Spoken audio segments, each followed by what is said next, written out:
আমি আমার লেখা ছোট গল্প পাখিটা সাদা রঙের ছিল পর্ব ২ পড়ছি। সেদিন আর কোনো কাজ করল না আজমত আলী। বাসার দিকে রওনা করল। হঠাৎ খুব পানির পিপাসা পেল।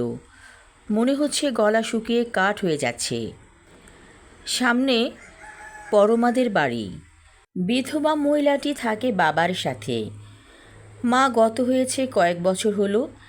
একমাত্র মেয়ে পরমা বৃদ্ধ বাবাকে দেখাশোনা করে। স্বামী মারা গিয়েছে হঠাৎ করে ব্রেন স্ট্রোক হয়ে। ওরা হিন্দু বাড়ির মানুষ, খুব একটা কেউ ওদের বাড়ি যায় না। আজমত কী করে উঠোনে দাঁড়িয়ে বলতে লাগলো, এক গ্লাস জল দেবে গো, খুব তেষ্টা পেয়েছে। পরমা বের হলো ঘর থেকে, বলল, উঠোনে বাঁশের বেঞ্চে বসো, আমি জল দিচ্ছি। পরমা সদ্য গোসল সেরেছে, কোমর ছাওয়া চুল থেকে পানি পড়ছে।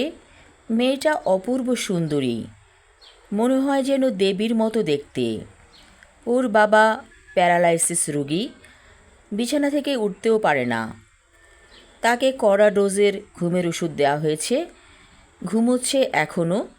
পরমা কলস থেকে ঠান্ডা পানি আর দুটো নারকেলের নাড়ু খেতে দিল। আজমত হা করে তাকিয়ে আছে পরমার দিকে। পরমা মুচকে হেসে বলল, মুখে তো মাছি ঢুকে পড়বে গো, হা করে কি দেখো? আমি বিধবা নারী, স্বামীকে খেয়েছি, আমি অপয়া। যেই না বাবার বাড়ি পা রাখলাম, তার ২ দিন পরে মরল মা। আর কিছুদিন না যেতেই বাবা অসুস্থ হলো। আজমত বলল, পরমা, তুই লক্ষ্মী পয়মন্ত নারী। কে বলেছে তোকে অপয়া?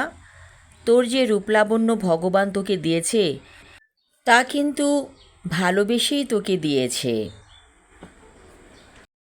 পরমার লাল ঠোঁট জোড়া তীর করে কাঁপছে। হঠাৎ কি হলো আজমতের? পরমাকে জড়িয়ে ধরে ঠোঁটে চুমু দিল। ভেবেছিল পরমা নির্ঘাত বাড়ি মাথায় তুলে কেলেঙ্কারি বাঁধিয়ে দিবে, কিন্তু পরমা স্থির দাঁড়িয়ে আছে।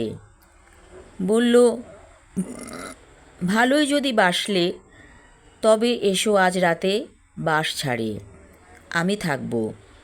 এখন চলে যাও, কেউ দেখলে অপবাদ দেবে। আমি আমার লেখা ছোট গল্প পাখিটা সাদা রঙের ছিল পর্ব ২ পড়লাম। পরবর্তী অংশ থাকবে আগামী পর্বে। ধন্যবাদ।